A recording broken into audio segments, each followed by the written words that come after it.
sadyang ganyan. Hinahamak ang sinuman,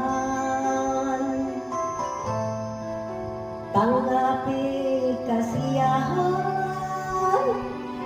Bakit kaya sila'y ganyan?